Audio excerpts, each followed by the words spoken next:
আমরা চাই না আমাদের সন্তানদের যে ফ্যাসিলিটিসগুলো ন্যূনতম সেগুলো যেন ব্যাহত না হয়। সেক্ষেত্রে আমি কথা দিতে চাই, আপনাদের ইনজুরি যে বিভাগীয় যে প্লেয়ারগুলো থাকে, যে জেলা কাউন্সিলরগুলো যারা আছেন, যারা সংযুক্ত থাকবেন, তারা আমাদের ইনজুর্ড প্লেয়ারদের খবরাখবর আমাদেরকে দেবেন। আমরা অবশ্যই তাদের ডায়াগনস্টিকের ব্যবস্থা করব এবং প্রয়োজনে আমরা বিভাগীয় বা জেলা ওয়ারি আমরা আমাদের যে চুক্তিও আছে বিভিন্ন ক্লিনিকের সাথে, তো সেই চুক্তিগুলোর আন্ডারে আমাদের প্লেয়াররা অটোমেটিক একটা ইন্স্যুরেন্স কভারে আসতে পারে।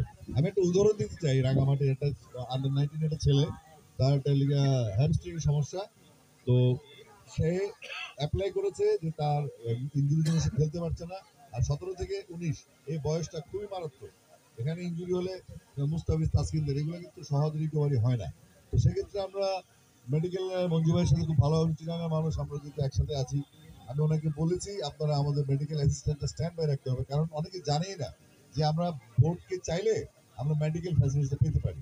তো সুতরাং আমাদেরকে জানাতে হবে। আপনাদের কাউন্সিলর যিনি আছেন দুজন ভাই এবং জেলা ক্রীড়া সংস্থার যে অ্যাডক কমিটি আছেন, তারা অবশ্যই সুবিবেচনার ভিত্তিতে কোনটা প্রায়োরিটি, কোনটা কি হবে সেটা আমাদেরকে বললে আমরা তাৎক্ষণিকভাবে অ্যাকশন নেবো। এবং অচিরে যে রংপুরে বিসিবির একটা অফিস হবে, আমাদের হাসান ভাই আছেন এখানকার ডাইরেক্টর, ওনাকেও অনেক জ্বালাইতে হবে আপনাদেরকে, কারণ উনি যেন আমাকে হ্যামারিং করে যে এই বিষয়টা আলোচনা করতে। উনি আবার আমাদের মেম্বার সেক্রেটারি নয়ন এখানে আছে, যে সারা বাংলাদেশের এজ গ্রুপটার এখন ক্যাপ্টেন, ওর আন্ডারে সবকিছু। তো আর আসছে ফ্যাসিলিটিস ইস্যু, পিচ, ইনডোর বাইরে প্র্যাকটিস, বক্স নেট এবং লাইটের ইস্যু আছে। যেমন লিজের জায়গা, যেহেতু এখানে অনেক কিছু করা যাবে না। আর আগামী 3-4 মাসে আপনারা অনেক বেশি কিছু আশা করবেন না। যেগুলো আশা করবেন সেটা শুধুমাত্র বিসিবি থেকে আসবে। সরকার থেকে আনার জন্য এই মুহূর্তে সরকারের ওই পরিস্থিতি নাই। আর আমাদের ইলেকশন সম্ভবত হয়ে যাবে, বাচ্চাদের আলাদা, বড়দের আলাদা, যারা বাচ্চাদেরকে বুঝতে পারবেন যে এই ঘটনা যেটা, সেটা হয়তো 3-4 মাসের মধ্যে ঘটনা ঘটে যাবে এবং একটা নির্বাচিত সরকার আসবে। তখন আপনাদের যত স্বপ্ন, যত বড়ই স্বপ্ন হোক না কেন, আর সেটা বাস্তবতার নিরিখে, বাস্তবতা মেনে, সেটা প্রেক্ষিতে আমরা অবশ্যই কথা দিয়ে গেলাম, আমি আবারও আসবো রংপুরে আপনাদের প্রবলেম সলভ করে দেবো।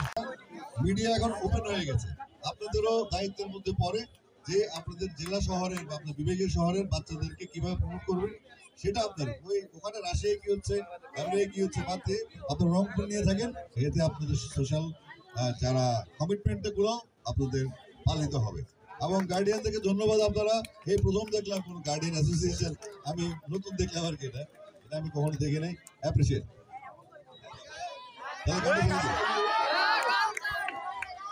একসাথে গাই ওই ডুবে বেশ বেশ বেশ, শাবাশ বাংলাদেশ, যাও এগিয়ে আমার বাংলাদেশ। বেশ বেশ বেশ, শাবাশ বাংলাদেশ, যাও এগিয়ে আমার বাংলাদেশ। প্রাণ প্রাণে লড়ে যান, জয় হবে নিশ্চিত, ভুলে যা। বেশ বেশ বেশ, শাবাশ বাংলাদেশ, যাও এগিয়ে আমার বাংলাদেশ। বেশ বেশ বেশ, শাবাশ বাংলাদেশ, যাও এগিয়ে আমাদের